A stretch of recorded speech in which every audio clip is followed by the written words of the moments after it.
আসসালামু আলাইকুম। আজকে আমি আপনাদের জানাবো যে জাল হাদিস আসলে কিভাবে আমাদের চতুর্পাশে ছড়িয়ে ছিটিয়ে থাকে। আমি কিছুদিন আগে একটা হাদিস শুনছিলাম।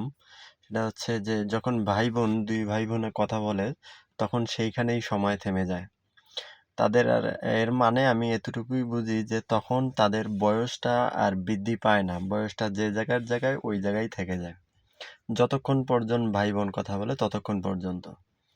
এর কারণ হচ্ছে এর পিছনের কারণ হচ্ছে যে মানুষ মৃত্যুর পরে আত্মীয়-স্বজনের মধ্যে মা-বাবা, আ স্ত্রী, সন্তান এদের সঙ্গে সবার সঙ্গেই জান্নাতে গিয়ে দেখা হবে।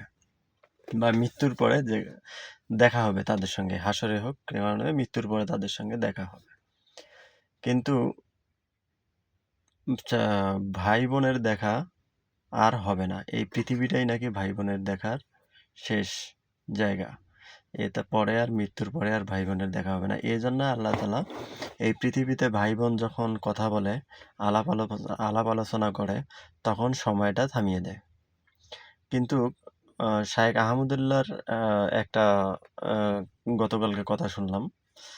তিনি বললেন যে এই সম্পর্কে ভাই বোন জান্নাতে গিয়ে বা হাসরের ময়দানে ভাই বোন গিয়ে কথা হবে না, দেখা হবে না। এরকম গোটা কোরআনে গোটা হাদিসের কোনো জায়গাও এরকম কোনো তথ্য দেওয়া নেই।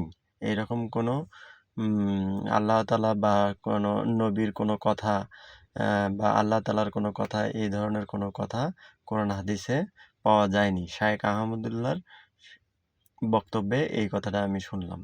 তাতেই বুঝলাম যে আসলে আমাদের চতুর্পাশে জাল হাদিসের কত ছড়াছিটা আছে। সুতরাং ভাই ও বন্ধুরা, আপনি জগৎ বিখ্যাত এবং যুগশ্রেষ্ঠ আলেমদের ফলো করুন।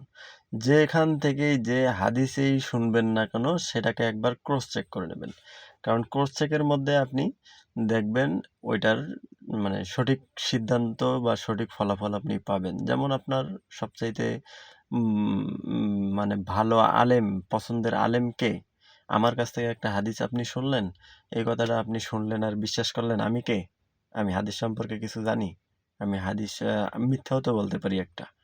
এইজন্য এটা আমি বলার সঙ্গে আপনি বিশ্বাস করবেন মানে বিশ্বাস করাটা একটা কথা বললে বিশ্বাস করাটা এটা ঠিক আছে।